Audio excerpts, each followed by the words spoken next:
여행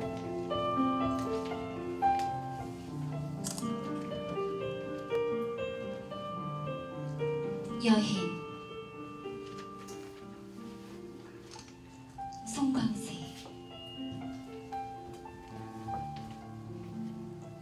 떠나면 만난다. 그것이 무엇이건 떠나면 만나게 된다. 잔뜩 찌푸린 날씨이거나 속잎을 열고 나오는 새벽 파도이거나 내가 있건 없건 스쳐갈 스카프들은 바람이거나 모래톱에 떠밀려온 조개껍질이거나 조개껍질처럼 뽀얀 낱말이거나 아직은 만나지 못한 무언가를 떠나면 만난다.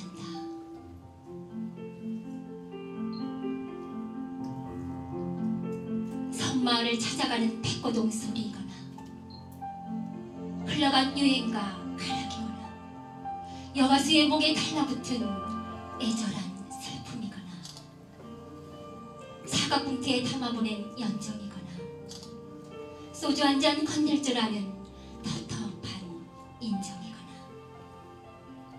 머리카락 쓸어 넘기는 여인이야 못 만나더라도 떠나면 만난다. 방구석에 결코 만날 수 없는 무언가를 떠나면 만나게 된다. 산 허리에 뭉게구름 피어오르고 은사시나무 잎새들 배를 뒤집는 여름날 혼자면 어떻고 여럿이면 또 어떤가. 배낭 메고 기차 타고 어디론가 훌쩍 떠나볼 일이다.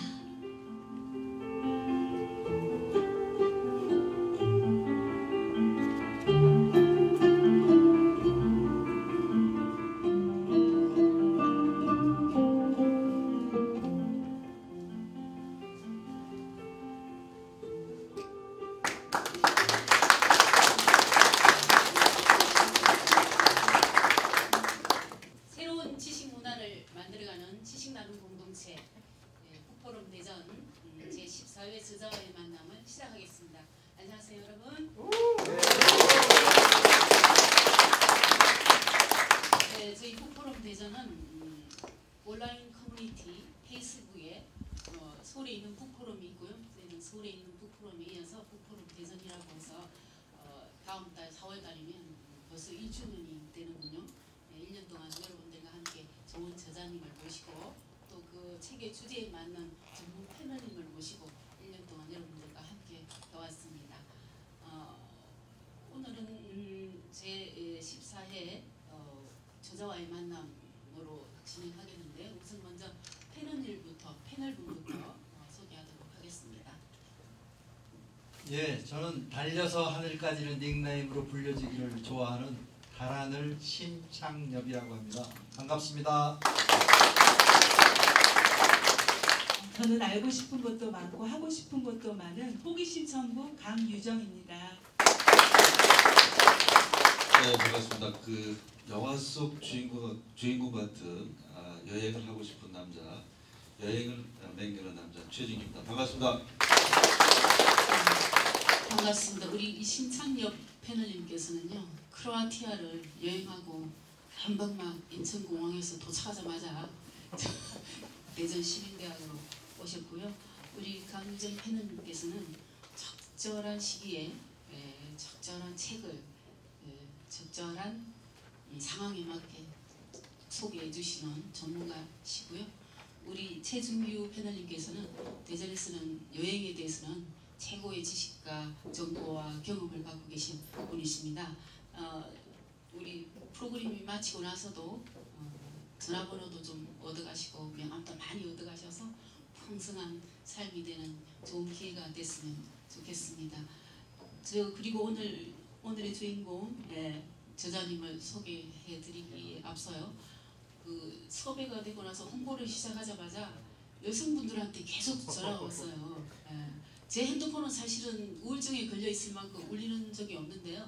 방송이 다가올수록 많은 여성분들이 전화를 많이 하셨어요. 그래서 꽃보다 누나를 대전 누나들하고 같이 찍었나 이런 생각이 좀 들었거든요. 그래서 라디오에서 들었다, TV에서 들었다 이런 말씀도 많이 하셨고, 그리고 대전시내에서 제일 큰 도서관이 제일 유명한 관장님께서 이 포스터를 보시더니 내 마음처럼 이렇게 이 저자분을 모셔서 너무 좋았다고, 그리고 아주 공감 있는 반응을 들으면서 제가 힘을 얻었어요. 이게 방청객에 계신 분의 마음을 제가 잘 전달해 드렸는지 잘 모르겠습니다. 네. 그리고요 또 저자님의 마음을 여러분들에게 좀 전달을 한번 해볼게요. 한 달에 며칠일까요? 한 달은 30일이나 31일이죠? 그 1년은 며칠일까요? 365일. 네, 365일 맞아요. 저자님 섭외를 앞두고 얼마나 바쁘고 얼마나 유명하신지는 잘 모르겠으나 딱 360일 중에 2날을 주세요. 이날하고 이날만 된다고. 그날이 바로 오늘 3월 19일이에요. 네, 그만큼 모시기 힘든 분을 모셨어요. 그죠? 박수 한번 보내드릴까요?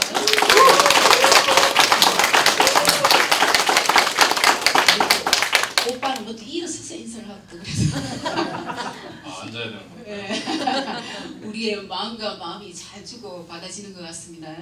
예. 긴장을 좀 푸는데 도움이 되셨습니까? 제가 카메라 울렁증이 있으시군요. 없습니다. 없어서 네. 너무 멋지게 소개를 해주셨는데 좀 과하게 소개를 해주신 것 같아요. 그렇게 바쁜 사람은 아니고요. 네. 제가 좀 쌉니다. 네. 싼 맛에 저를 찾는 분들이 가끔 계시는데 목에 힘을 주려고 해도 좀 싸게 부르더라고요. 그래서 그럼 좀 맞춰드리겠습니다 해서 여기저기 뛰어다니다 보니까 하여튼 조금 바빠지긴 한데 일반적으로 여행을 전문적으로 하는 사람치고는 좀 한가한 사람입니다. 네. 해외를 나가기를 좀 남들은 이제 계속 이렇게 원하는데 저는 어떻게 하면 안 나갈까? 어떻게 하면 안 나가고 한국에서 그 수많은 일들, 걸려놓은 일들을 좀 해결하면서 살까 이렇게 고민을 하고 있습니다. 그러다 보니까 책도 쓰게 되고 강의도 하게 되고 여러 가지 일들을 하고 있습니다. 뭐 어떻게 제가 저 소개하는 시간인가요? 뭐 자연스럽게 이렇게 진행하는 게 네. 우리 부프로의 특징인데. 그렇죠. 예. 그럼 제가 다시 긴장도 되실 것 같고 한데 제가 그럼 다시 소개를 해드릴게요. 자, 그럼 제가요 우선 요즘 다양한 디지털 콘텐츠 보급으로 종이책을 읽으시는 분이 참 드무시거든요. 이 책을 안 읽고 오시는 우리 시청자나 방청객을 위해서 책에 대한 내용을 간략하게 읽고 오지 않으신 분도 1시간 반 동안 같이 할 수 있도록 공감을 높이는 그런 말씀 잠깐 듣고 시작하겠습니다.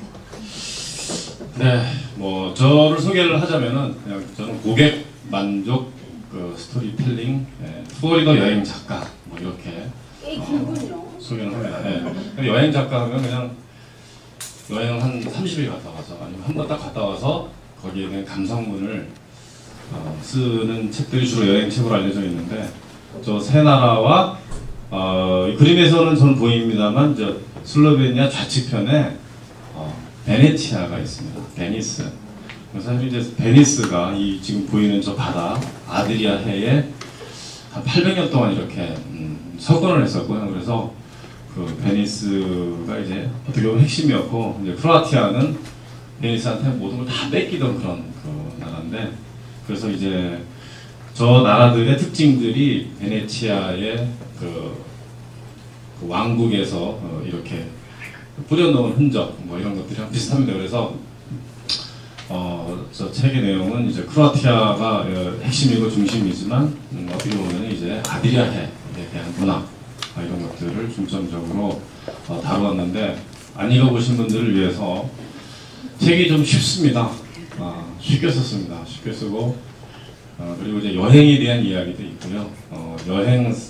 어떤 여행이 좋은지에 대한 이야기도 좀 담았고 어떻게 여행 가면 좋겠다 뭐 이런 내용들도 넣었습니다. 그래서 그 어떤 정보책들을 보면은 뭐 대결같이 뭐 많이 쓰죠. 뭐 식당도 뭐 수십 개, 호텔도 뭐 100개 쓰는데 그런 거 사실 다 필요 없습니다. 이거 인터넷에 보면 다 나와 있고 저는 그 가장 중요하고 핵심적인 그 한국 분들의 눈높이에 맞춰서 어떤 데가 제일 좋고 어떤 여행을 하고 또 어떤 그 내용을 소개를 해주면 좋을까 해서 생각했습니다. 그래서 꽃보다 누나에 나왔던 뭐 보신 분도 계시고 안 보신 분들도 계시겠습니다만 거기에 나와 있는 그 도시들도 있지만 그렇지 않고 좀 더 깊이 좀 더 재미난 부분들에 대한 내용들을 이렇게 썼습니다. 그래서 저는 이제 사진을 좀 많이 찍고 하기 때문에 이제 사진들은 제가 좀 잘 찍는 편은 아닌데 찍다 보니까 같은 곳을 가서 뭐 또 찍고 이러거든요. 그러니까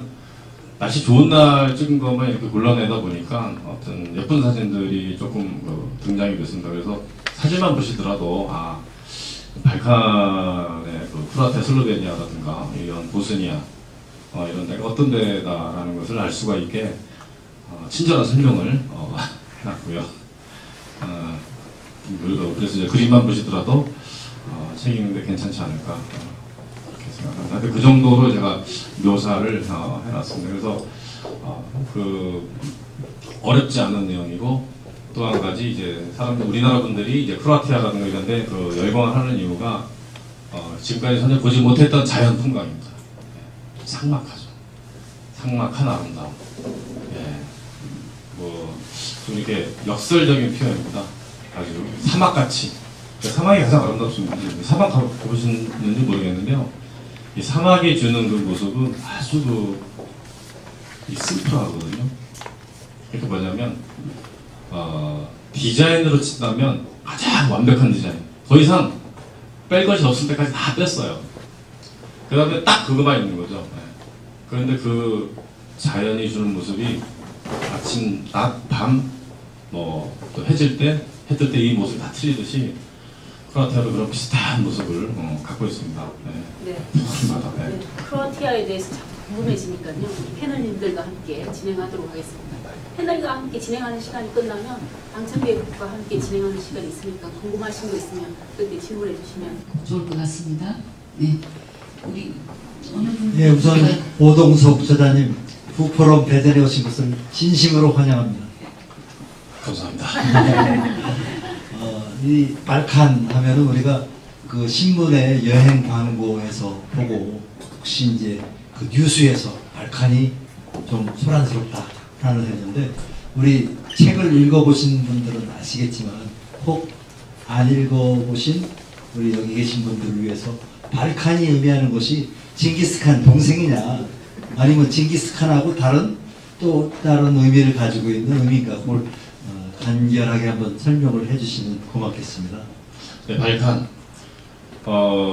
사실 그렇습니다. 여행 가기 전에 책을 읽든가 거기 갔을 때 그 지명에 대한 정명 이게 사실 굉장히 중요하거든요. 이 지명 속에는 많은 정보를 담고 있습니다. 뭐 과거에서부터 현재까지 많은 정보를 담고 있기 때문에 질문하신 내용 발칸 중요하죠. 뭐 여러 의미가 있습니다. 저기 터키 쪽에서는 뭐 오래된 산, 뭐 푸른 녹지가 있는 적 이렇게 이야기하는데 사실은 발칸이라는 말을 쓰기 시작한 건 19세기 이후부터 썼고요. 그 역사 얘기부터 들어가니까 좀 지루하지 않을까 모르겠는데. 선생님께 좀 부탁드릴게요. 발칸이라는 말은 이 발칸 하면 밝은 산에서 백두산이라는 의미에서 나왔어요. 네. 정답 말씀드리면 백두산이라는 의미에서 나왔어요. 우리 민족, 그렇죠. 우리 민족은 어디 이주해서 살 때 아주 높고 하여튼 뭐 하얀 산, 신성한 산을 항상 두고 살았지 않습니까? 그래서 여러분 알고 있는 불가리아가 부여가 망해서 이주한 민족들이 만든 거로 알려져 있습니다. 실질적으로 부여가 나중에 이렇게 훈족하고 흉노족 훈족하고 합쳐가지고 많은 이 흔적들을 남기는데 여기 보시면은 저게 두브로브니크 성이거든요. 저걸 원래 설명할 생각은 아니었는데 저기 성 보시면 이렇게 삐죽삐죽 튀어나와 있습니다. 이렇게 어떻게 튀어나오냐면 이렇게 이거 치라고 그러죠. 치. 네. 수원화성이나 우리나라 성곽, 고구려라든가 이런 성곽에 보면 이렇게 삐뚤삐뚤 튀어나와 있는 게 있어요. 이렇게 이걸 꽝 치라고 해서 꽝이 이렇게 사주 경계를 할 때 하는 모습을 담다 그래서 했는데 저 성이 그 세르비아의 그 역사학자 뭐라고 얘기했냐면 이건 고구려계의 훈족들이 와서 만든 성이라 이렇게 얘기합니다.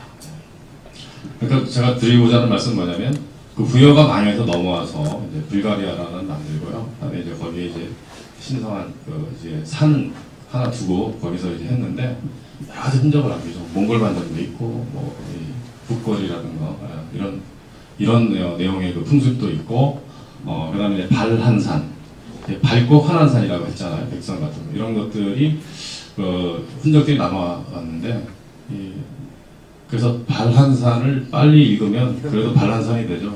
그게 이제 발칸이 된 거예요. 그래서 발칸반도라는 의미가 이제 거기서 나왔다고 이렇게 알려져 있습니다. 지식과 정보는 스마트폰 안에 가득 들어있고요. 그 현장에서 많은 경험이 있으시니까 좀 더 재밌고 생생하고 크리아티아에 여행을 다녀온 그 못지않은 이런 생생함을 좀 전해주시면 좋겠습니다. 네. 알겠습니다. 예, 네. 그다음 분. 네, 많은 분들이 유럽 여행을 기획할 때 어느 나라부터 가야 되나요? 그런 나라 순서가 있나요? 그런 질문을 많이 해달라고 부탁을 했어요 저한테. 네. 근데 이게 가장 어려운 질문이에요. 네. 사람들이 질문을 합니다. 어디가 좋아요? 어떻게 가요? 너무 주관적인 거라서 여기가 좋습니다라고 말씀드릴 수가 없는데 저는 이제 어떤 분이 질문해도 이 대답을 합니다.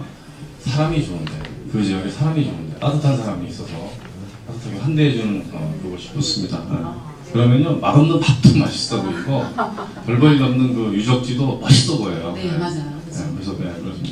그래서 사실은 이제 여행을 하시다 보면은 이 도시의 특징을 발견하시게 돼요. 가장 중심, 유럽은 중심에 성당이 있고, 그 다음에 이렇게 무슨 광장이 있고, 뭐 시청이 있고, 왕궁이 있고, 뭐 이런 특징인데, 아니면 그 주변에 강이 하나 있다든가 성이 있다든가. 그러다 보니까 자연경관만큼 좋은 데가 없더라고요. 자연경관. 그래서 이제 뭐 알프스가 있는 나라들, 오스트리아가 가장 많은 넓이를 갖고 있습니다. 오스트리아.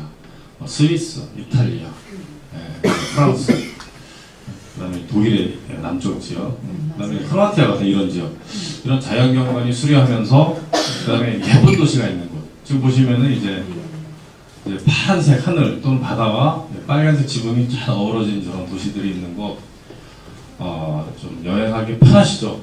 다리도 안 아파요. 저런 도시에 가보세요. 몇 분 걸리겠나요? 돌아보시는데, 1시간이면 다 보시죠, 사실은. 1시간이면 다 보죠. 마음만 먹으면.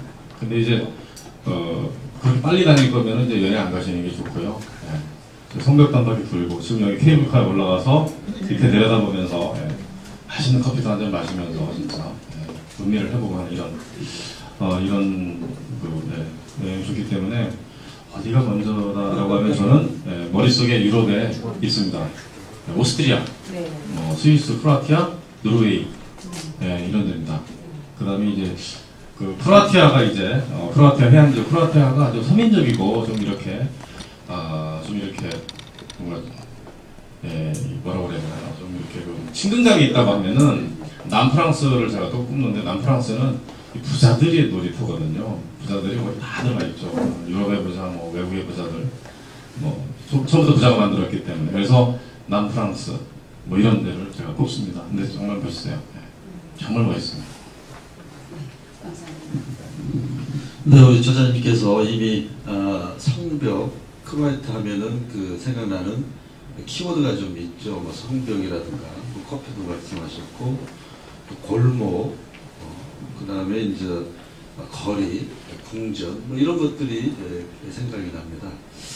그 중에서도 이제 저희가 이미 이 드라마에 의한 노출이 되다 보니까 우리 시민들이나 국민들이 그 드라마에 의한 어떤 여행지들, 목적지들을 많이 기억을 하시는데 우리 김혜 씨가 꽃보다 누나의 그 보자 카페를 가서 찾아가는 그 모습이 아주 정겹게 느껴졌다고 생각이 드는데 저자님이 생각하시길 그 부자 카페가 어떤 카페인지 또 책에는 360도라는 그 성벽의 식당을 말씀하셨는데 같이 이렇게 궁금한데요. 부자. 꽃보다 누나 보신 분 계시죠? 부자 카페 보셨죠? 이렇게 성벽 밖에 있는 그 건데요. 잠깐만요. 그 그림이 있나 모르겠습니다. 한번 찾아볼게요.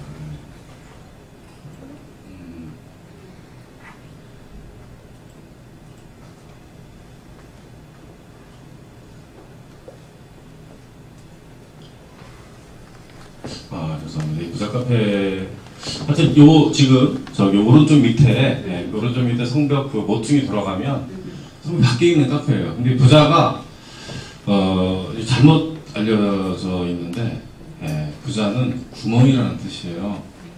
성벽 구멍으로 나가서 그 놓여 있는 바다 밖에 있는 카페인데 원래는 그게 구멍이 없었고요. 구멍은 그 위쪽 지금 이거 오른쪽 편에 있는 오른쪽 위에 있는 그 성벽 이 보이는 쪽에 자그마한 구멍이 있어요. 구멍 마을로 왔다 갔다 하면은. 그래서 이제 그 원래 어떤 것을 만들어서 해놨는데 여러분 해 좋아하세요? 쨍쨍 내리는 해 싫어하시죠? 우리나라 분들은 거의 안 가는 곳이죠. 서양인들 이렇게 해가 필요하신 불필요한 사람들입니다. 항상 이 불을 쬐야 되니까 이 불필요한 서양인들이 가는 곳이 부자 카페고요. 그래서 거기에서 이제 바로 이제 바다도 있고 하기 때문에 바로 물에 뛰어들고 막 이렇죠. 또 운이 좋으면 뭐 여자분들도 마찬가지예요. 뭐 여기 타플 있습니다. 다 벗어요. 이거 방송에 나오면 안 됩니까? 괜찮습니다. 뭐 그런 모습도 볼 수 있는 곳이라서 한번 뭐 부자 카페 이렇게 생겼구나 해서 위에서 쳐다보시면서 즐거운 그 눈요기를 하시면 되는 곳이고요. 360도라는 곳은 360도 식당인데 360도 식당은 그 퓨전 프랑스 식당이에요. 거기서 가장 비싼 식당이고 맛은 있는 것 같아요. 사실 이제 여러분들 서양에서 유럽 여행 다니면서 이제 음식을 많이 드셔보셨겠지만 거기서 거기죠, 사실 그죠? 거기서 거기에요. 그래서 이제 저는 유럽에서 식당을 갈 때 저는 맛보다 뷰가 더 중요하다고 이야기를 합니다. 뭐 요즘 심지어는 뭐 2,500만 원짜리 여행 상품도 나오는데요. 열흘 동안 가는데 그 사람들이 뭘 드시겠습니까? 뭐 금가루 넣은 걸 드시겠어요? 아니에요. 뷰. 뷰가 좋은 데를 가는 거죠. 아침에도 고기, 점심에도 고기, 저녁에도 고기를 이렇게 먹게 하는 이런 여행은 하면 안 되는 거죠. 여러분 하루 세 끼 고기 안 드시잖아요. 뷰가 좋은 데서 무슨 샌드위치 하나를 먹더라도 그게 이제 여행이죠. 근데 여행은 우리가 정해진 시간에 가기 때문에 그 시간을 충분히 잘 만끽하면 되는 거거든요. 그래서 뷰가 좀 아주 아름다운 예쁜 장소, 눈을 즐겁게 할 수 있는 장소에서 스파게티를 먹든 커피 한 잔을 하는 이런 그 식당이 좋은 식당이죠. 진짜로. 그게 사실은 더 비싸요. 그게 더 비싸. 글쎄 외국에 가면 경관이 좋은 위치가 사실 땅값이 굉장히 비싸더라고요. 그거하고 일맥상통하는 것 같습니다. 네, 그렇습니다. 해가 잘 들어오는 이런데. 그래서 360도 식당은 또 뷰가 또 좋죠. 뷰도 좋고 맛도 있고 그래서 비쌉니다. 꼭 가보세요. 커피는 쌉니다. 건강이 높았는지 공인하가 여기나? 우리 저자님 말씀을 들어보니까 상당히 말씀도 잘하시고 상당히 그 선견지명이 있으신 것 같아요. 왜냐하면은 그 작년 5월에 세 번째 책을 그 크로아티아 여행 바이블이라는 책을 내셨는데 그 이후에 TVN의 그 PD가 크로아티아를 선정해서 코코다노다라는 그 여행지를 선정해가지고 여기 오신 많은 학습자들이 크로아티아에 대한 뭘까 선망이라 그럴까요? 이제 보다 더 젊었을 때 갔으면 하는 생각인데 뭔가 그 크로아티아 두브로브닉 이 유명하신 분들이 그 평한 게 많이 있잖아요. 어떤 평을 했는가 한번 간단하게 한번 얘기를 해주세요. 사실은 뭐 외국인들이 와서 크로아티아가 뭐 이렇게 뭐 지상의 천국이다 이런 표현을 뭐 버나드쇼라든가 이런 사람들이 이제 했는데 사실은 두브로브닉이라는 그 자체가 그 문학적으로 굉장히 뛰어났던 사람들이 많이 나왔거든요. 그래서 주로 이제 자유에 대한 책을 여기 읽어보시면 이렇게 나옵니다. 자유, 그냥 프리덤이에요. 프리덤.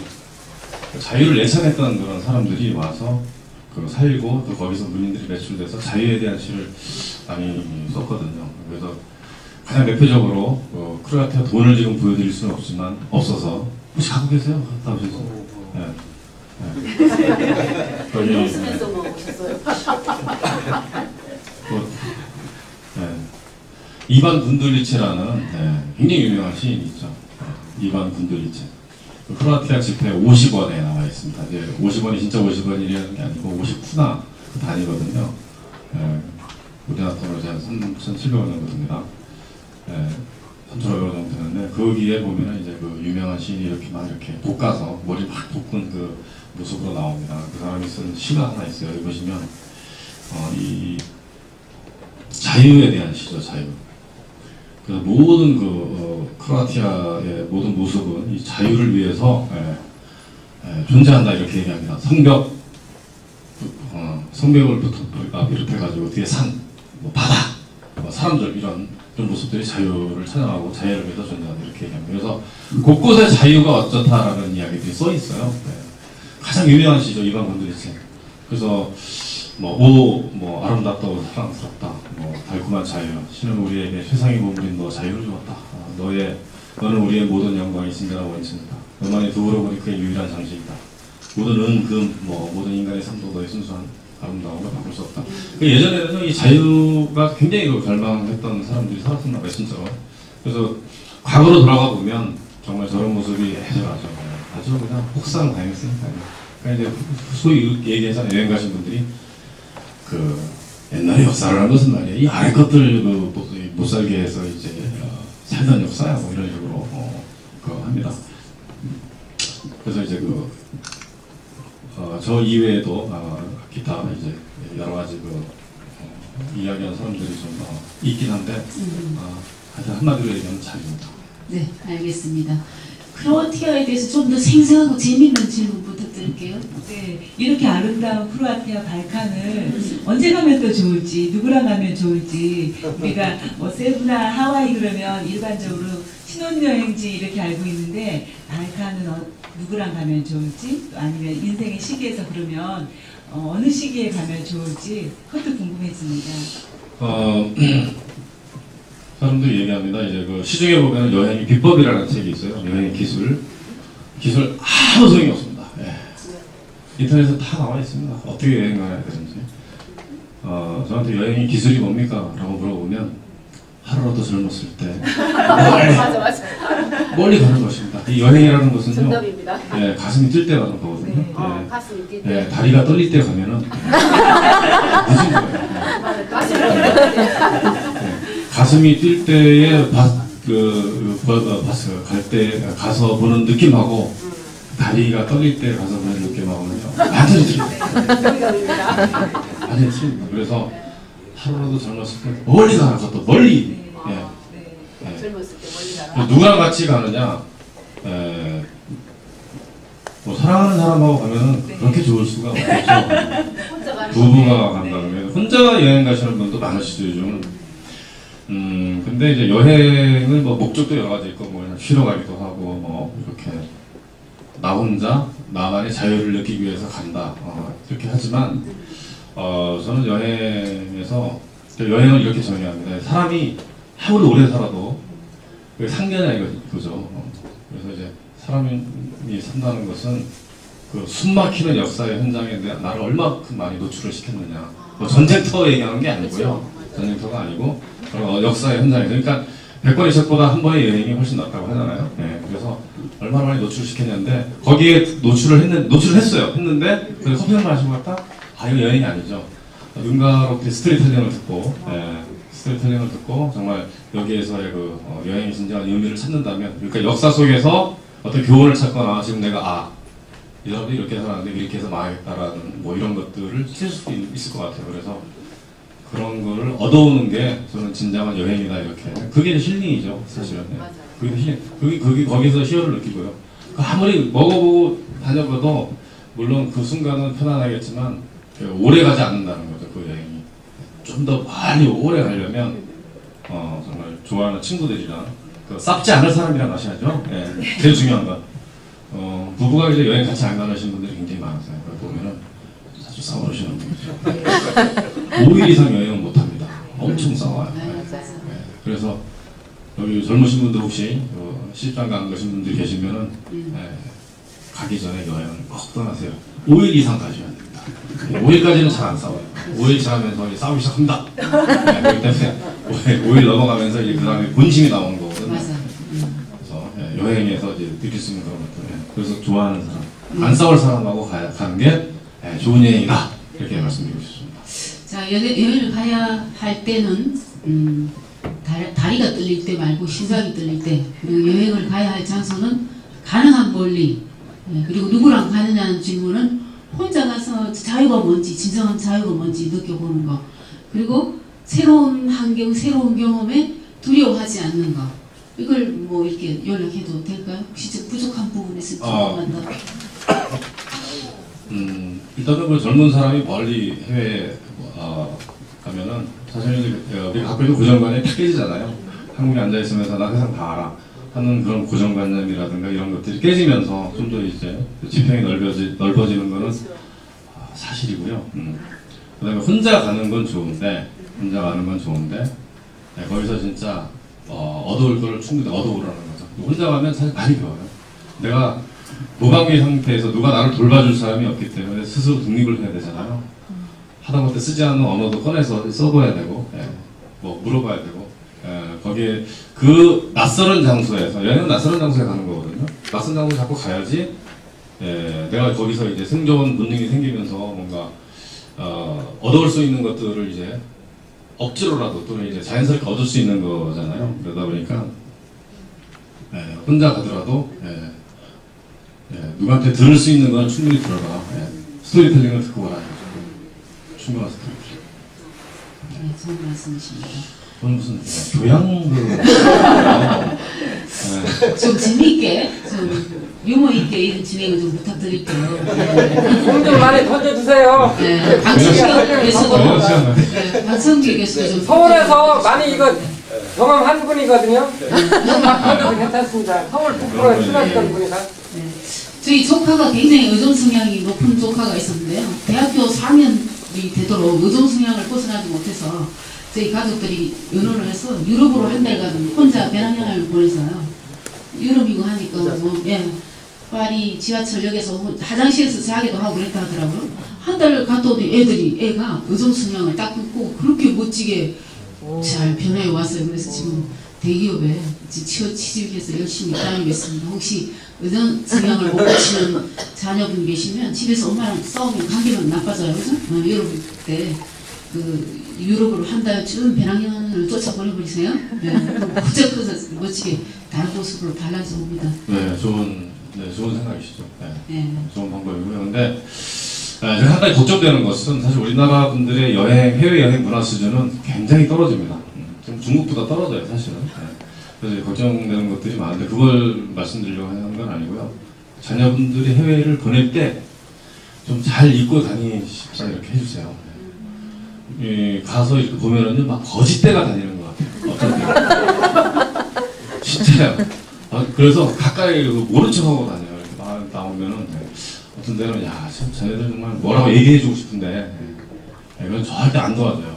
스스로 이제 자립할수록 안 도와주는데 잘 입고 다니는 건 중요하죠. 옷에서 그 나라 문화를 그 나라 사람들이 이제 한국인을 바라보는 시각이 딱 나거든요.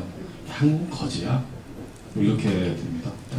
근데 이제 주변의 국가, 우리 주변의 국가에 있는 좀 선진 여행 문화, 특히 일본은 우리보다 훨씬 앞서 있죠.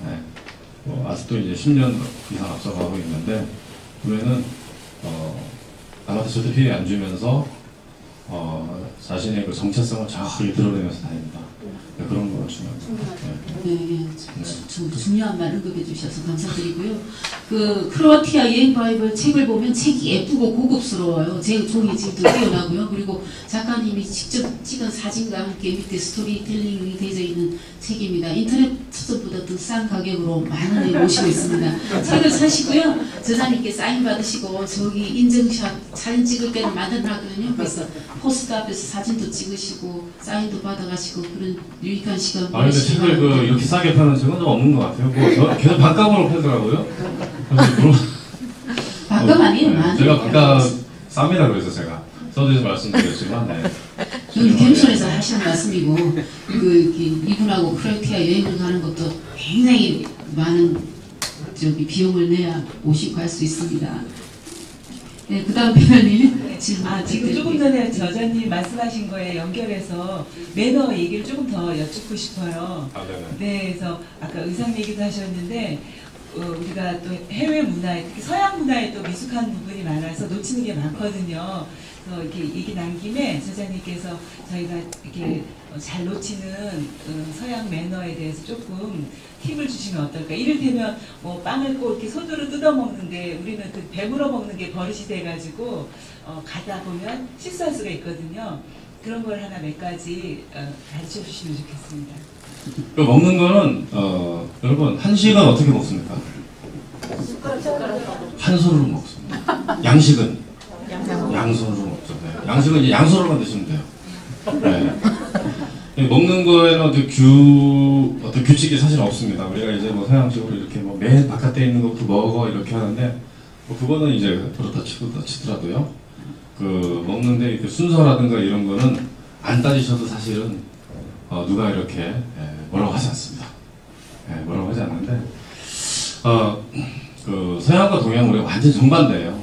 정반대. 뭐 이거 얘기하려면 정말 한 3-4시간 얘기해야 되는 건데 서양과 우리는 반대예요. 우리가 양이고 서양이 음이거든요.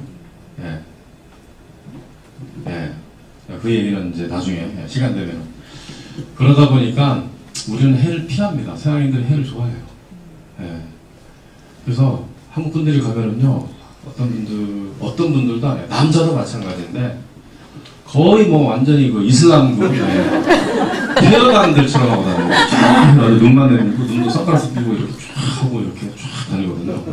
빨간색 나시선 막 입고요. 손에도 장갑 쫙 끼고, 그리고 거기까지 좋은데, 전부 등산복이에요. 전부 다 등산복. 등산복 큰일 나서 애기장에도 입고 오신다잖아요. 등산복에다가 복면을 하고 이렇게 다니는데, 그 복면하는 거를 살짝 좀 이렇게 좀 내려서 예쁘더라고요. 동양 사람이 훨씬 예쁘잖아요. 서양인보다 그런 걸 해주시면 되겠고요. 그리고 또 한 가지는 사실 우리는 해를 피해야 되기 때문에 양산을 들고 다닙니다. 또 넓은 공간에서는 양산을 들고 다니면 좋긴 할 것 같아요. 근데 골목이든 뭐 어디든 관계없어요. 그냥 양산하고 그거 들고 다니기 때문에 다 막혀요. 다 막힙니다. 근데 이런 거는 다 이해가 돼요. 다 이해가 되는데 우리가 이제 급하게 살고 또 이제 서울이라든가 지하철에 보면 막 부딪히는 거는 뭐 아무 일도 아니잖아요. 그러다 보니까 그런 문화에 익숙해져 있는데 그렇죠. 근데 서양인들은요 이 부딪히는 거 그렇게 싫어합니다. 딱 부딪혔을 때 뭐 그냥 미안합니다, 뭐 실례합니다 이런 얘기는 반드시 해줘야 되거든요. 그래서 excuse me를 가장 안 하는 사람들이 한국 사람들이에요. excuse me, 뭐 sorry 이걸 전혀 안 해요. 뭐 주문할 때도 그냥 다 명령어예요. 우리는 원 포크 거기 플리스 하나만 하면 되는데 정말 예쁘거든요 말이. 다 명령어로만 하고 있는데 그래서 이제 플리스, excuse me, sorry 이 세 개 정도만 하면은 굉장히 여행이 부드러워지죠. 그리고 상대방이 대하는 게 되게 좋아지죠. 3개 정도만 하시면 돼요. 그냥 말로 하시면 돼요. 부딪히면 excuse me 그렇게. 저기 좋아요 곡이 많이 안 날라오시면요 상처받으세요. 삐져서 지금 삐지거든요. 많이 좀 넣어주세요. 부탁드립니다. 다음 패널님 질문 받겠습니다. 저자님 말씀 중에 이렇게 그 연관성 있게 그 질문을 하려고 하다 보니까 질문 내용이 제가 머릿속에 왔다 갔다 합니다. 지금 재미난 거 하나 더 질문하도록 할게요. 뭐 어느 나라든 뭐 재밌는 문화든 재미없는 문화든 다 문화가 그 각기 달리기 때문에 이쪽도 제가 봤을 때는 이게 문화인지 습관인지 모르겠지만 길거리 지나가다 보면 그 물을 그냥 휙휙 버려버려요. 그래서 아마 저자님도 당하신 것 같았었는데 이게 문화인지 습관인지 아니면 뭔지 잘 도대체 모르겠거든요. 이제 그걸 한번 설명을 좀 해주시죠. 아, 그건 뭐 습관입니다. 네. 제가 그래서 빨래를 아줌마가 했는데 이거 그냥 아무 생각 없이 그냥 확 뿌리거든요. 그럼 이제 불안하게 또 습관 아니겠습니까? 남한테 피해를 주는 거잖아요. 어떻게 보면 지나가다가 무심결에 카메라가 다 홀라당 젖어서 이렇게 다 망가질 수도 있고 절대적으로 습관인 것 같습니다. 그건 아니고 아까 저기 빵 그 이야기 하셨는데 이거는 진짜 안 했으면 좋겠어요. 우리가 이제 그런 농담을 합니다. 예. 그 호텔에 갔는데 호텔 매니저가 호텔 매니저가 아니 한국 사람들은 분명히 계란을 30개를 내놨어요. 삶은 계란 30개를 내놨어. 한국 사람은 이제 15명이 이제 식사를 하는 거예요. 근데 계란이 30개가 하나도 없어지는 거예요. 우리 매니저가 그래요. 야, 한국 사람은 계란 껍데기까지 먹냐? 이런 얘기합니다. 호텔에서 이제 아침에 식사할 때 다 가져오거든요. 돈 내야 되는 거. 이것 때문에 지금 2006년 독일 월드컵 이후에 독일이 가장 싫어하는 나라는 한국이에요. 그 전에 한국을 굉장히 우호적인 나라로 했는데 왜냐하면 월드컵 응원 간다고 거기 가서 이 젊은 친구들이 그런 에티켓 교육을 받지 않았기 때문에 아침에 호텔에서 빵 집어 가고 이렇게 하는 매니저한테 다 걸렸어요. 놓고 가라. 빵을 집었는데 이걸 놓고 누가 먹어요. 네, 이걸 집어가고 뭐 하다가 다 걸렸어요. 이게 전 독일에서 다 이루어진 거예요. 이런 현상이. 그래서 야 한국 사람들은 매너 빵이다. 야 이렇게 형편없는 사람들일 줄 몰랐어. 이렇게 돼버린 거예요. 네. 아침에 빵 집어가고 요구르트 집어가고 모르게 해서 모르게 왜 알게 하냐고. 모르게 계란도 살짝. 과일 하나 가져가는 건 누가 뭐라고 하지도 않습니다. 이렇게 요구르트 가져가는 거. 근데 빵 이런 거 막 이렇게 집어가지고 싸가잖아요. 아, 이거 하시면 안 돼요. 네. 그리고 이제 소주 그만 드시지. 소주 가져가서 식당에서 그렇게 드시고. 소주. 네. 경험이 많으세요. 소주 좋아하시죠? 소주에 날라오고 있습니다. 뭐 고추장 이런 건 상관없어요. 근데 술, 왜냐하면 우리하고 다른 문화가 우리는 물 공짜, 커피 공짜죠. 예, 이제 그냥은 다 돈이잖아요. 물 한 잔 시켜서 3,000원, 그렇지. 커피 시켜서 몇천 원. 예. 술은 또 얼마나 비싸요. 그래서 식당에서 음식은 안 시켜도 음료는 시켜야 돼요. 이게 서양의 가장 기본 에티켓이에요. 음료는 시키셔야 돼요. 물을 시키던가, 예, 술을 시키던가 해줘야 돼요. 밥은 안 드셔도 돼요. 예. 근데 우리 가져가서 먹잖아요. 따뜻한 물 좀 주세요 해가지고 이렇게 그 봉다리 커피 가져와서 타 먹잖아요. 네, 저자님 여기까지만 드릴게요. 여기까지 우리는 뭐 유행자 교양보다 크로아티아 이야기가 더 궁금하죠? 네, 크로아티아 이야기도 많이 들어보도록 하겠습니다.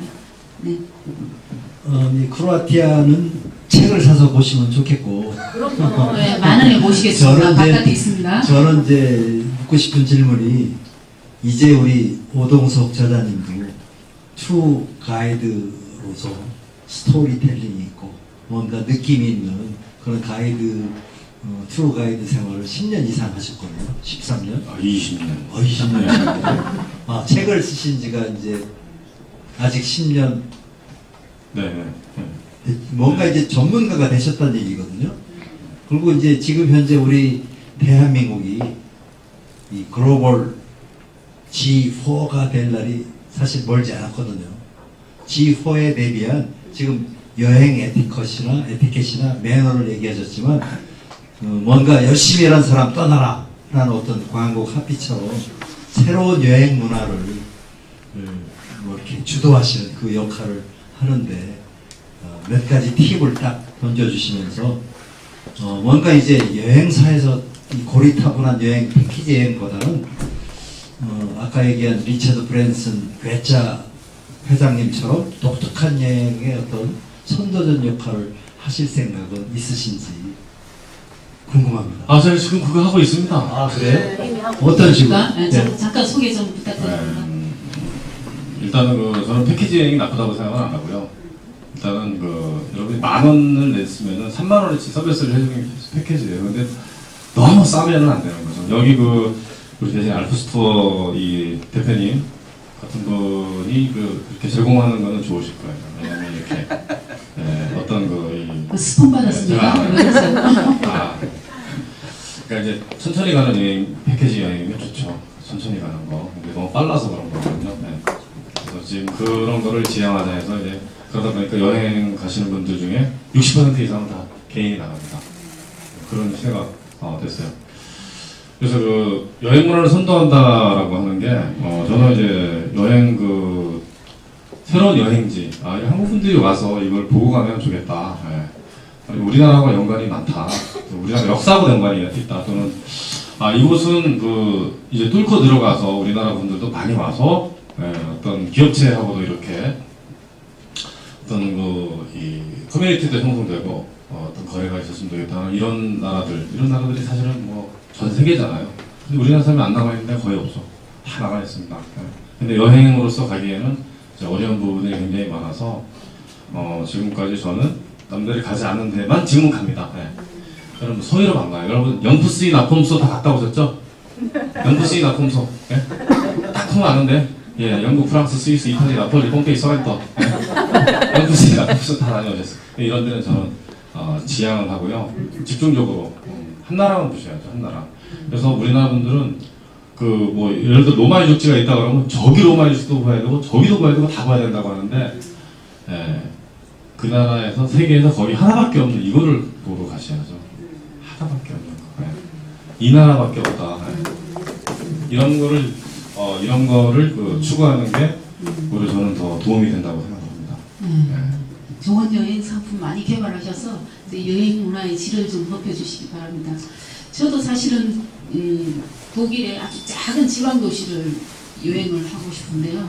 제가 어렸을 때부터 일행놀이를 하면서 자랐어요. 그래서 그 도시에 가면 세계에서 제일 큰 여행가리가 있는 도시거든요. 그런 것처럼 한 가지 자기 삶을 주제하고 만드는데 여행을 하라는 이런 말씀도 들리기도 하네요. 불편하십니까? 아니 제가 그 말씀을 드렸는지 생각을 하고 있는 거예요. 그 말씀 좀. 그 다음 패널분 질문 받겠습니다. 저자님께서 여러 나라를 다니셨는데 여행을 갔다 온 그 나라들의 색이나 꽃 이런 걸로 상징을 한번 한다면 어떨지. 저는 최근에 스페인을 갔다 왔는데 오렌지 색깔이 붉은색, 빨간색, 투우사에 휘날리는 그 색 딱 그나 하니까 그 이상은 더 없더라고요. 그런 것처럼 저자님께서 다녀본 나라들을 한번 색으로 상징해 보신다면 어떨지. 같이 한번 해볼까요? 네, 제 호기심에 그게 굉장히 작동이 돼서 가보고 싶어질 것 같습니다. 독일 하면 왠지 회색 이렇게. 아니 이거를 다 말씀드리기도 어렵고 굉장히 어려운 질문입니다. 너무 어려운 질문이에요. 스페인 같은 경우에 제가 이해를 합니다. 스페인은 사막이에요, 여러분. 완전히 사막이거든요. 나폴레옹이 안 넘어갔어요. 사막 같은데 왜 사냐 해서. 사막의 기후고요. 그리고 해가 잘 내지고, 지붕은 다 붉은색이고, 그래서 정열적이죠. 그래 강렬하니까 붉은색이 맞는 것 같아요. 투사의 이런 이런 모습도 있지만, 그래서 다른 데를 말씀을 해주시면 저는 봄, 여름, 가을, 겨울 다 다녀봤고 비 올 때, 눈 올 때, 해가 쨍쨍 날 때 다녀봤기 때문에 어떤 느낌을 딱 달라 그러면은 제가 날씨 좋은 날 그 느낌을 이렇게 말씀을 드립니다. 왜냐면 날씨 좋을 때 가야 돼요. 날씨가 제일 중요하거든요. 네. 막 비가 오고 천둥 치는 때 한번 여행 가보세요. 가보신 분들은 이제 마음의 위안을 위해서 비 오는 날도 괜찮구만 이렇게 하는데 아니에요. 해가 쨍쨍한 날 가보시면은요, 비 오는 날이 해가 쨍쨍한 날이 100이라 그러면 비 오는 날은 40입니다. 40분. 그래서 날씨가 좋아야 되기 때문에 저는 좋은 날씨가 있는 날을 얘기한다면 저는 이제 태극의 색을 얘기합니다. 태극. 파란 하늘 또는 파란 물과 붉은색 지붕. 이것을 상징할 수 있는 이런 도시들이 대부분의 유럽의 도시죠. 대도시는 빼고요. 유럽은 정말 지붕이 빨갛더군요. 뭐 특별한 이유가 있을까요? 그 기와장을 그밖에 안 만들었나요? 그거 이외에는 안 만들.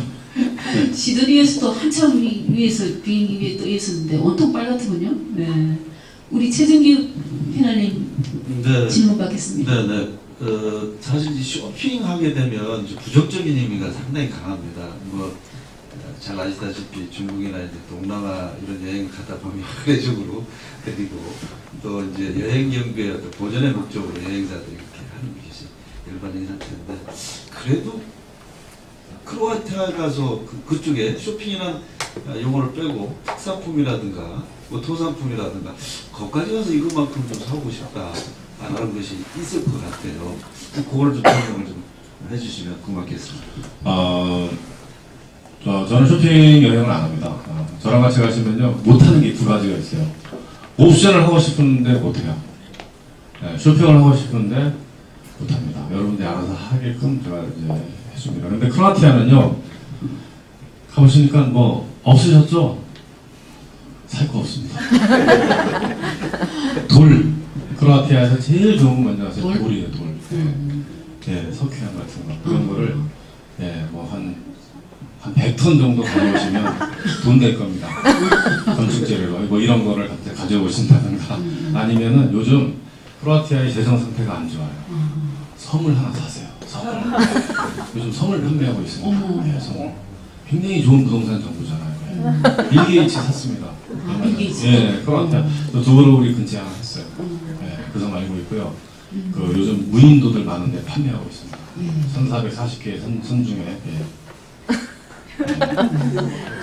유네스코 문화유산에 들어간 거 말고 사시면 되는데 사실은 넥타이의 원조죠. 넥타이 원조. 넥타이 비싸게 합니다. 이렇게 스카프 같은 거 되게 예뻐요. 디자인을 잘하고. 그래서 그거를 사셨다든가 네, 아니면 이제 또 101마리의 달마시안 개 원조의 그 나라인데 근데 개는 못 들여와요. 개는 굉장히 힘듭니다. 여행하면서 개 사고 들어오는 사람 없잖아요. 개는 먹는 거지. 네. 아는 거 아니에요? 네. 먹고 오세요. 먹고 오세요. 넥타이를 사고 오시던가 그렇게 하시면 좋을 것 같아요. 아니면 이제 거기도 나름 라벤더라든가 또 와인 좋아하시는 분들은 와인 급이 좋은 게 나와요. 그래서 우리나라에 들어와 있지 않은 이런 와인 새우로 나옵니다. 등같이 포스터, 포시 이런 거 아주 고급 와인들이 싸게 구입할 수 있죠. 네. 웬만하면 안 사시는 게 좋아요. 굉장히 무겁죠? 와인 못 들고 다닙니다. 오버 차진해야 돼요. 비행기 탈 때. 네. 책에 자세한 안내와 정보가 잔뜩 들어 있습니다. 네. 저는 거의 여행 다닐 때 꼭 지역에서 사는 거는 모자를 삽니다. 그 지역에 맞는 폴리트피체 그 인쇄되어 있는 그 모자를 산다든지 크로아티아 국기가 그려져 있는 조그만 모자를 산다든지 이 사진을 실컷 찍어갖고 컴퓨터에 저장해 놓다 하더라도 언제 또 다시 보게 될지 모르지만 모자는 산에 갈 때나 산책을 할 때 뒤집어 쓰고 그때 그 느낌을 그대로 생각할 수 있으니까 참고로 이렇게 말씀을 드리고 이제 이 크로아티아 말씀을 계속 했었는데 슬로베니아에 거의 좋은 곳이 있잖아요. 그 블레드 성도 있고 블레드 성도 있고 블레드 호수도 있고 블레드 호수에 제가 여행 갔을 때는 그 여러 사람들이 그 수영을 하고 있더라고요.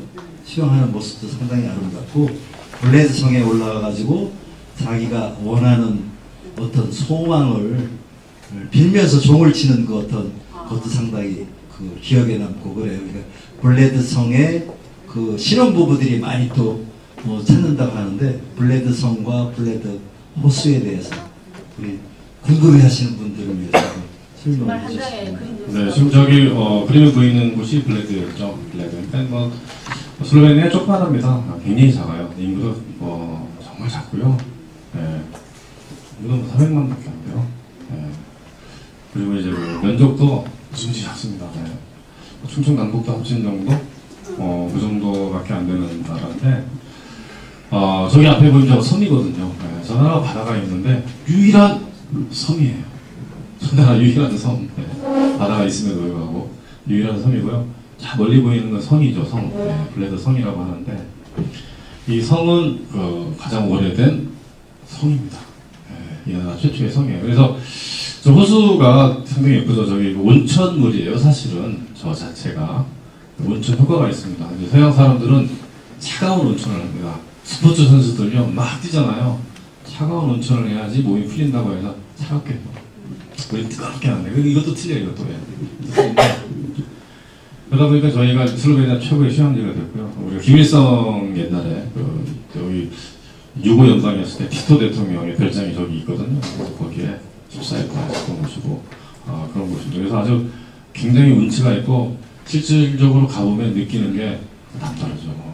그러니까 여행이라는 것은 저는 그렇게 말씀드리고 싶은 게 백날 떠들어야 소용없어요. 사실 현장에 가서 내가 이제 또 느낌을 받지 않는 이상 그 여행에 대해서 여기가 어떻다 저기가 어떻다 하는 게 저는 무의미하다는 생각도 가끔 듭니다. 그래서 주변에서 누군가 여행지에 대해서 설명하라고 그러면 잘 안 해요. 여행 얘기 안 합니다. 직접 가봐라. 가보지 않고는 내가 하는 얘기를 네가 이해를 못할 거다. 그 역사에 대해서는 얘기해 줄게. 이런 얘기 하죠. 그걸 기본으로 해서 가면은 여행지에 대해서 느끼는 게 또 남다를 것이다. 이렇게 얘기합니다. 그래서 행운을 빈다. 좋은 날씨를 얻어서 주문을 해서 가도록 행운을 빈다. 그래서 굉장히 예뻐요. 이게 섬에 보면 99개의 계단이 있습니다. 신혼부부들이 저기 소원이종에 올라가서 종치거든요. 계단에 올라갈 때 그 신혼부부가 배 타고 가서 저기 저 계단을 여기 계단이죠. 저 계단을 안고서 올라가야 돼요. 99개의 계단을. 중간에 무릎 꿇으면은 안 되는 또 조절 받는 하여튼 불행한 일이 생깁니다. 무릎을 꿇으면 트레이닝을 굉장히 힘들죠. 하여튼 땅이 떨어지면 안 돼. 땅이 떨어지면 안 돼. 엎거나 들쳐가거나 해서 올라가가지고 저기 성부 승천 성당에 가서 종을 쳐야 됩니다. 그런 재미난 곳이에요. 네. 지금처럼 이렇게 재미난 이야기 좀 많이 해주세요. 재미있으셨어요? 저는 나룻배를 타고 왔다 갔다 하는데 플래티나라고 하는데 재미있습니다. 그리고 저 호수가요. 호수가 일반인 모든 데 개방이 되어 있어요. 막 빨리 고생해서 들어갔는데 단 동력이 있는 것만 들어가지 않으면 무슨 저기를 이용할 수 있습니다. 환경보호차 아닌가 봐요. 굉장히 까다롭습니다. 저 보트가 동력이 없기 때문에 네네. 이 승객들이 20명이 타면은 좌우 균형이 맞아야 됩니다. 체중 검사해갖고 이렇게. 네, 그리고 몸무게가 큰 사람이 앞에 가면은 뒤로 그에 맞는 2명이 뒤에 해가지고 균형을 맞아야지 뒤에 있는 뱃사공이 무난히 그 블레드 성당까지 태우고 갈 수 있어요. 정말 재밌네요. 원래 제가 질문한 게 있던 것 같아요. 복학에서도 이쪽 어차피 블레드까지 왔기 때문에 블레드에 대한 질문을 또 드리도록 하겠습니다. 김일성이 김정일도 여기 왔다 갔다 그러죠 아마. 왜 왔대요 거기? 사인도 해놨다는데 공개를 안 한다고 하더라고요. 유고연방이 깨지기 시작한 게 1992년도입니다. 우리가 유고슬라비아입니다. 어떤 분은 유고슬라바키아라고 하는데 체코슬라비아, 체코슬라바키아잖아요. 백일섭 씨 요즘 꽃바다 한류회가 백일섭 씨가 옛날에 그랬어요. 유고슬라비아, 유고슬라바키아라고 했어요 이 아저씨가. 하여튼 유고 연방, 유고 남쪽의 슬라브인들의 나라 이런 뜻입니다. 남슬라브의 나라, 유고슬라비아인데요. 그때 티토가 이제 사실은 머리가 좋죠. 머리가 좋고 유고를 잘 이끌었습니다. 그러니까 줄타기를 잘한 사람이에요. 소련 편도 아니고 미국 편도 아니지만 미국으로부터 엄청나게 많은 원조를 받아서 부자 나라를 만들었던 사람입니다. 이게 김일성 씨가 부러웠어요. 김일성이. 그래서 티토한테 가서 자꾸 배우고 이렇게 놀러 가서 이렇게 얘기도 많이 하고 그래서 이제 김일성이 생각을 한 게 그때 나중에 결국은 무슨 자본주의로 간다니 이런 엉뚱한 소리를 했다고 합니다. 그래서 저기 가서 티토를 만나고 별장에 초대를 받은 거죠. 이 티토 별장이 여기서 안 나옵니다. 지금 이 사진, 제가 지금 이 사진, 이 구도가 티토 별장에서 찍은 거예요. 이렇게 보여요. 이렇게 멋진 곳이에요. 티토 별장에 갔는데 한 3일만 있으려고 그랬는데 너무 좋아서 2주 동안 있다. 2주. 유명한 사람들은 다 왔어요. 그 정도로 멋있는 곳입니다. 꼭 가고 싶은 마음이 들게 자꾸 말씀하시네요. 꼭 가보셔야 돼요. 저 정도 안 가보시고 야, 여행 좀 다녔다. 야, 이거는 가보실 거죠? 오정석 작가와의 여행 있습니다. 네, 저자님이 그렇게 말씀하시니까 더 호기심이 가면서 한편 궁금한 게 물론 개인적으로 자기가 허락하는 시간만큼 여행을 가는 거지만 그래도 저자님이 생각하시는 발칸을 여행하기에 적절한 시간인데 그 어떻게 하는 게 좋을지 그것도 궁금해요. 그리고 또 이 책에는 발칸에 있는 여러 나라가 쭉 나와 있는데 그래도 핵심 그걸 한번 알려주시면 저희가 여행 계획할 때 도움이 될 것 같아요. 네, 제 책에도 써놨습니다. 판타스틱 4가 있다. 이 크로아티아, 슬로베니아 쪽에. 나머지 지역에는 사실은 가나마나한데요.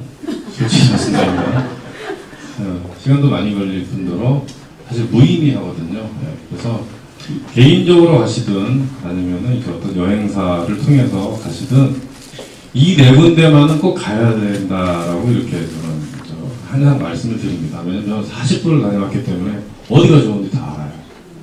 40번. 네.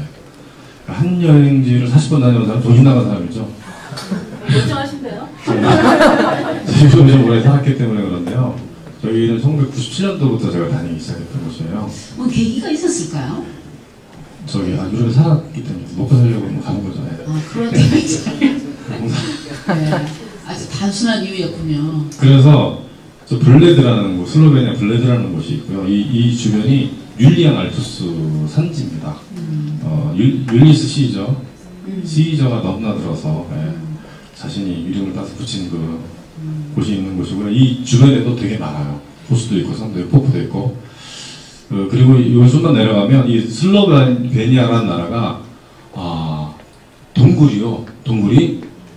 동굴이 나라가 많다 그러면 몇 개 좀 있으면 많은 걸까요? 몇 개? 이 조그만 춘천 남북도 합칠만 면적이 돼. 스케일이 많다고 하니까 뭐 네. 정신없이 타락했죠 동굴. 아니 여기는 팔지 않았어요. 동굴이 많아요. 동굴이. 네, 동굴이 5,000개가 있습니다. 5,000개. 그 동굴 중에서 세계 최고로 멋있는 동굴이 있어요. 네. 어디도 상대가 안 돼요. 포스토이나 야마. 네. 근데 한 바퀴 이렇게 딱 돕니다. 야마가 동굴이에요. 한 바퀴 이렇게 딱 돌기 때문에 우리는 거기를 갈 때 야마돌로 간다. 야마돌로 이렇게 얘기합니다. 야마돌로 이렇게 얘기합니다. 포스토이에 야마가 있고요. 그 다음에 플리트비체 국립공원이 있습니다. 여기가 이제 포스토니아 야마입니다. 보시면 이제 지도가 있고요. 이게 블레드는 이래요. 블레드는 이제 슬로베니아의 블레드 위치가 이렇게 위에 있고요. 포스토니아는 저 밑에 있습니다. 슬로베니아 위치가 있고요. 이렇게 생겼는데 여기도 마찬가지죠. 실제로 직접 가서 그냥 보기만 하면 안 되고요. 스토리텔링을 들으셔야 되고 여기에서도 보는 거하고는 완전히 차원이 틀립니다. 그래서 왜 저기 닭이 숨어 있고 왜 저기 아이스크림이 놓여 있는지 이런 뭐 다리가 붙고 있는 이야기를 들으셔야 되고요. 그다음에 크로아티아 가시면 저기 플리티비체 국립공원이라고 있는데 이거는 뭐 로빈이라는 곳이고요. 그 두보로 그림은 또 이제 하이라이트고요. 여기입니다. 플리티비체 국립공원이라는 곳인데 중국에 가면 구체구라는 데가 있습니다. 구체구하고 이 형성된 그 스타일은 똑같습니다. 근데 저기가 더 아기자기하고 더 다니기 편하고요. 더 좋죠. 훨씬 좋죠. 그래서 이 플리티비체 국립공원. 네, 그러니까 완전히 물 자체가 마술을 부린 겁니다. 막 이끼를 막 생산하고요. 물이 막 이끼를 막 자라게 하고 이끼는 물 속에 있는 막 석회를 막 잡는 거예요. 근데 이게 커지고 해서 댐이 생깁니다. 댐. 이게 댐이 생긴 거예요. 이 댐이 엄청 많은데 그러다 보니까 계단식으로 폭포가 생긴 거예요. 댐이 생기고 하다 보니까 그래서 16개의 호수가 생기면서 수백 개의 폭포가 흘러내리는 그런 곳입니다. 이런 폭포 엄청 많아요. 올라가면서 보는 이런 곳인데 여행 가보세요. 이게 안 되는 거 이게 직접 가서 느끼셔야지. 자, 여행객들과 함께 크로아티아를 다니실 때 저자님께서 많은 얘기를 해주실 거 아니에요? 네. 그 뭐 특히 좀 의미가 있는 그야말로 스토리텔링을 했을 때 여행자들이 어떤 이야기를 가장 인상 깊게 이해하고 기억하고 있는지 우리도 그 스토리텔링 하나를 듣고 싶습니다. 근데 뭐 여러 가지가 있습니다. 근데 이제 발칸이라는 게 어려운 것은요. 뭐 서유럽이라는 지역을 뭐 100번 다니든 동유럽을 뭐 50번 다니든 발칸은 완전히 틀려요. 예, 완전히 틀립니다. 그러니까 이제 스토리가 연결이 안 되죠. 뚝 떨어져 있어요. 발칸은. 그래서 따로 공부해야 되고 하다 보니까 굉장히 복잡합니다. 특히 이제 보스니아에 쭉 들어가면 뭐 오스만 터키 하여튼 종교가 막 다양하기 때문에 굉장히 어려워요. 그래서 그것을 이해를 시키고 납득을 시키고 그쪽을 얘기했을 때는 다 자요. 다 잡니다. 웬만하면 다 잡니다. 안 재우는 게 이제 기술인데요. 그래서 그런 이야기는 가급적이면 저는 접습니다. 그래서 네, 그럼 이 시간에 더 접고요. 책을 읽어보니까 저자님께서 만든 특별한 또 여행 코스처럼 어떤 가로수길을 그릴 때 메딕비 음악을 꽉 틀어주신대요. 그 얘기도 좀 잠깐 해볼까요? 메딕비는 아니고요. 메이비입니다. 김성도 발음이 죄송합니다. 음악을 제가 여기 안 가져왔나? 음악을 제가 한번 들어볼까요? 음악을? 이 음악이 사실 그렇습니다. 여행에서 가장 중요한 건 날씨라고 그러고요. 두 번째는 음악이라고 얘기합니다. 음악이 주는 효과는요, 여행을 아주 풍부하게 합니다. 아주 풍부하게. 네. 그 여행지를 지나갈 때 그 여행지의 그 분위기에 맞는 음악을 딱 들으면은요, 정말 고요하고 평안해지죠. 여행이 아주 풍부해져요, 정말. 네. 그게 저 같은 사람들이 하는 하나의 일종의 기술입니다. 네. 또는 이제 다른 지역을 간다 그러면 모차르트에 대한 설명을 해주면서 왜 이 음악을 만들었고 이 음악이 어떤 의미를 있고 이런 스토리텔링하고 들으면 또 달라지듯이 유럽에서 듣는 클래식하고 한국에서 듣는 클래식이 또 틀려요. 이거 아시죠 다. 네. 그래서 그런 것들이 있는데 그래서 그게 아니고 이제 블레드웨이브 호수가 있고 숲이 있는 곳을 지나갈 때 들으면은 좋은 음악이 있는데 실제적으로 이제 반지의 제왕의 이 음악을 만든 애냐라는 여자도 거기서 만들었대요. 숲속에서. 거기서 연극. 그래서 한번 들어보시면 세상 시간이 없어서 어떡하지? 각자 뭐 좋습니다. 메이비. 뭐 많은 경험이 많으시니까 여행 가는 코스마다 이렇게 어떤 음악을 넣고 어떤 스토리텔링을 해주고 이런 게 다 있을 것 같아요. 그런 이야기를 저는 오늘 끝없이 펼쳐 놓으실 줄 알았는데 조금 시간은 자꾸 가고 어떡하죠? 자, 패널 속에서 마지막 질문 하나 받겠습니다. 네, 역시 지금 여행 중에 말씀하신 대로 음악과 날씨 상당히 중요한 측면이고 거기서 또 빼놓을 수 없는 게 이제 먹는 거거든요. 먹는 거가 어떤 걸 먹을 건지 어떤 식으로 먹어야 될 건지 흔히들 해외여행 중에 한식이 나오냐 안 나오냐 이런 얘기를 많이 하시고 또 그러다 보니까 유럽 중에서 한식이 비싸고 그러는데 사실 그 나라 음식을 또 접해보지 않으면 갔다 오셔가지고 후회하는 경향이 있습니다. 이 발칸반도의 음식은 어떤 것이 좋은 건지 또 어떤 음식인지 소개를 해주시면. 아무래도 달마시안 스테이크가 제일 맛있잖아요. 개고기는 아닙니다. 개고기 아니고요. 그 스테이크 이름인데 디프 스테이크 이름인데. 네, 비프인데 개고기 말씀하시는 게 아니에요. 이 소의 꼬리, 엉덩이 부분이죠. 엉덩이 부분. 이게 제일 맛있다고 하거든요. 여기를 나오는데 하여튼 소금에 이렇게 구운 거예요. 살짝 구웠는데 거기에다가 시금치. 시금치를 요리를 해서 건져 놓은 거. 이게 가장 일반적이고 보편적인 그냥 스테이크 요리인데요. 보시면 다 바다잖아요. 바다 음식을 드시면 좋은데 우리 서양 사람들은 회를 안 먹잖아요. 회. 그래서 우리가 보면은 이렇게 훌륭한 횟감을 그냥 먹어 하는 것들을 드십니다. 뒤중에 황돔이라고 있어요. 뒤중에 황돔. 가장 보편적인 요새 많아요. 지중해 홍돔을 이렇게 구워서 먹는 거. 예, 이게 그렇지 않으면 다 이탈리아식이나 프랑스식 다 퓨전이에요.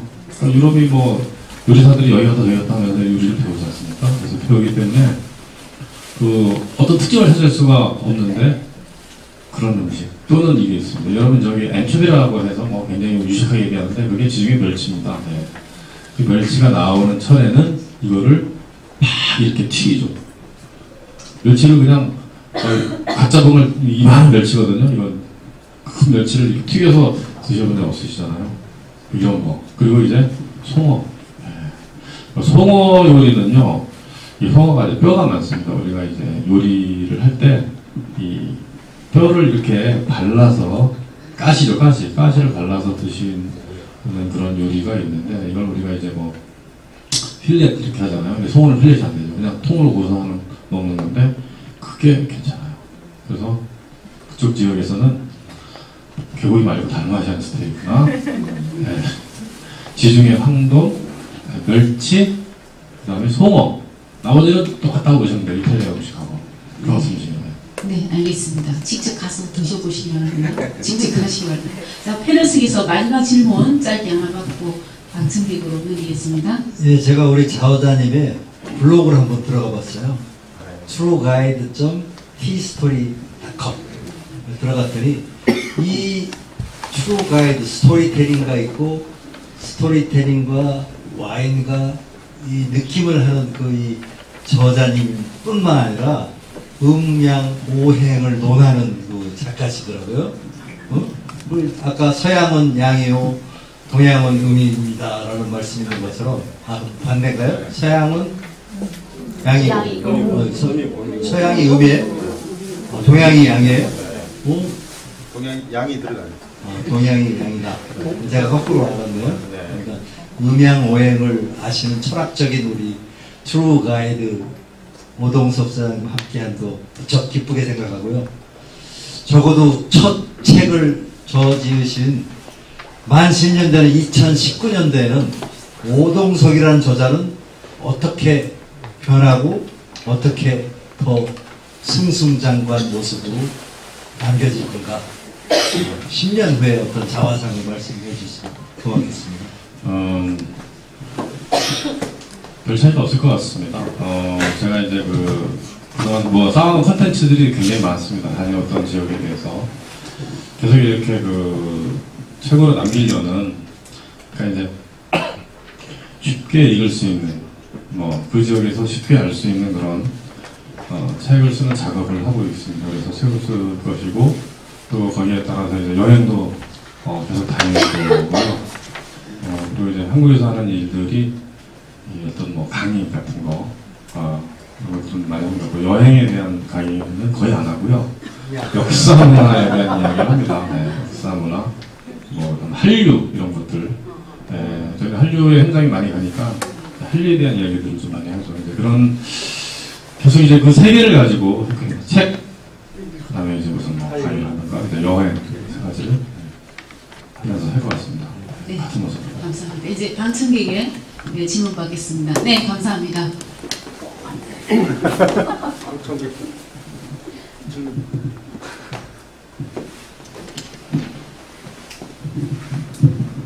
네, 좋은 말씀 잘 들었습니다. 지금 현재 정확한 직업은 잘 모르겠습니다만은 여행과 관련된 그런 가이드 역할을 하시는 게 주라고 한다면 혹시 실례가 안 된다면 과거에 패키지 여행의 가이드 역할을 해보신 적은 있는지 좀 궁금하고요. 두 번째, 지금 진행하거나 아니면 기획하고 계시는 여행의 어떤 방향이 요즘 세인들의 어떤 관심을 받고 있는 공정여행이라는 그런 개념과 어떤 관계가 있는지 좀 듣고 싶습니다. 패키지와 관련된 일은 지금도 하고 있습니다. 근데 패키지 여행은 저는 안 나와요. 저는 제가 직접 프로그램을 만들어서 같이 이제 공유를 하면서 어떤 특정 여행사가 있습니다. 이제 주변의 여행사와 같이 모객을 해서 그분들한테 서비스를 제공을 해줍니다. 그러니까 이제 쇼핑도 없고 옵션도 없고 그렇다고 이제 요금이 아주 비싸지 않습니다. 근데 여행에서는요 공정여행이라는 게 있을 수가 없어요. 네, 여행이라는 거. 이제 왜냐면 마진이 높지 않기 때문에요. 마진이 굉장히 높으면은 이게 공정여행에서 중간 단계를 줄여서 어떻게 할 수 있는 게 굉장히 공정무역이라는 게 뭡니까? 직거래잖아요. 근데 이거는 직거래를 하더라도 마찬가지예요. 그래서 공정여행, 그런 무역식으로 공정여행이 이루어질 수가 없어요. 이게 시기에 따라 틀립니다. 항공요금이, 시기에 따라 틀리고요. 주말에 틀리고, 주중에 틀리고, 우리나라 방학할 때 틀리고, 계속 이렇게 연휴가 있을 때 항공사에서 요금을 확 올려버리고, 그렇기 때문에 여행사는 춤추는 거예요. 항공사가, 여행 경비를 오르락내리락 할 때 춤추는 거죠. 그럼 같이 경비가 올라가고요. 그래서 이제, 그럼 어디서 비용을 줄여야 되느냐? 현지 여행사에서 비용을 줄여야 되는데, 그러면 이제 비용을 줄이고 해서 이렇게 가려고 하면 정말 여행이 안 되는 거죠. 정말 향편한 데서 주무셔야죠. 정말 내가 원하는 데서 잠을 자지도 못하고, 내가 원하는 것을 밥 먹고 그냥 가는 거죠. 그래서, 진짜 여행 전문가들은, 이 고객분들의 수준에 맞게 딱 만들어줘요. 우리나라 분들은 여행 전문가 이야기를 거의 안 듣습니다. 저 같은 사람의 프로그램을 만들고 이렇게 하면 좋습니다 하면 계속 확인을 해봐요. 물론 확인하는 거 좋은데 참 시간 낭비거든요. 딱 거기에 맞게 해줍니다. 네, 알겠습니다. 자, 여느 때와 달리 여자분들이 굉장히 많이 오셨어요. 저도 그런 생각을 많이 했거든요. 저 여자분께 질문 받겠습니다.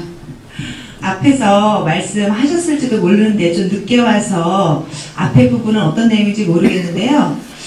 서울대 박덕규 교수님이 책과 여행의 삶은 명품의 삶이다. 천하를 얻은 삶과 같다라는 말씀을 하셨거든요. 근데 학생들에게 여행은 진정한 의미 또 삶에서 꿈과 목표에 어떤 영향이 있는지 알고 싶고요.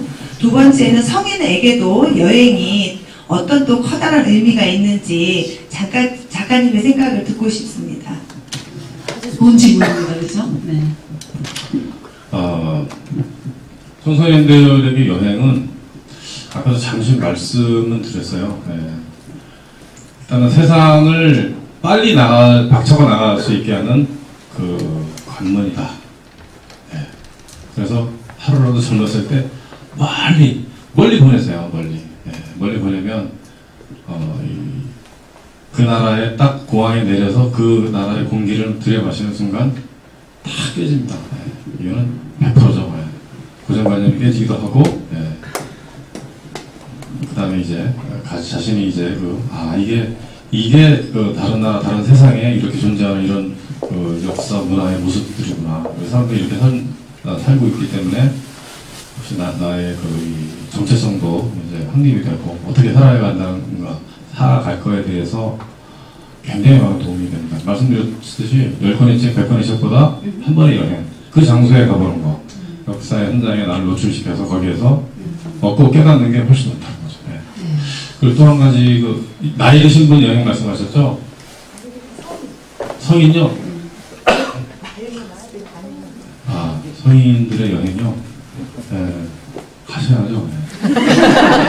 네, 전화님 말씀 들어보니까 여행도 곧 자기를 만나러 나가는 것 같습니다. 그죠? 네, 자기를 만나러 떠나는 것이 여행이다 이런 생각이 듭니다. 네, 그 다음 마지막으로 한 번만 더 질문 받겠습니다. 네. 예, 유익하고 재미나게 잘 들었습니다. 훌륭한 가이드가 여행을 이렇게 같이 다니면서 해주는 얘기 같은 그런 착각마저 듭니다. 크로아티아 이렇게 얘기하니까 참 환상적인 그런 나라가 아닌가 여기십니다. 저작께서는 책에 제가 이렇게 자세히 안 봤지만은 크로아티아를 유럽에 있어서 제주도를 이렇게 표현했습니다.